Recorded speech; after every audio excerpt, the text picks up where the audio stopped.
the way that the social platforms, and I've worked with them for the last 10 years, they're set up for their own priorities, and they always have been.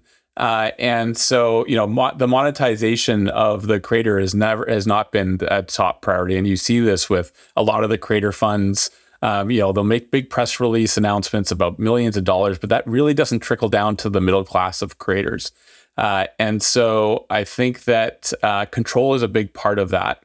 And so that is as simple as, are you able to have a direct relationship with your audience outside of social platforms? Or are you at the whim of algorithm changes that the social platform does, or blacklisting? And so I think one of the powerful things of thinking like a creator educator is to say, if you can provide even a free resource for your audience, you can start collecting their emails. If you start collecting their emails, you now have an avenue to talk to them that is independent of Instagram and independent of TikTok or YouTube. And so now you can have a direct relationship with them. And that's really powerful. And then it just comes down to, I think, what are, all revenue streams can be good.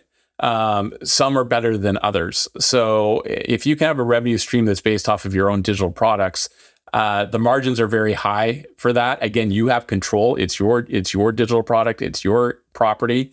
And you can, as you build sort of trust and that relationship with your audience, you can start charging more and more as you add more value to what they're bringing.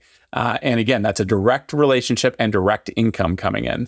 And so that's just a more powerful way to run a business, to be dependent on, you're dependent on a couple things as an entertainer. You're dependent on the algorithm.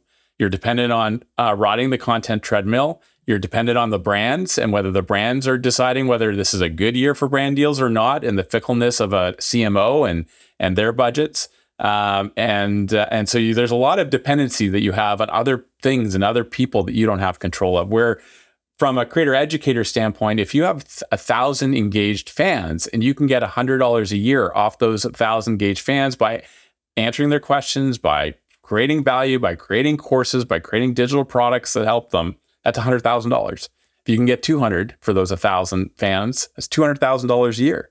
That's a really compelling revenue stream that you're not dependent on anyone else other than you and your own marketing and being able to produce good quality content. So it's just a better sustainable sort of business to run.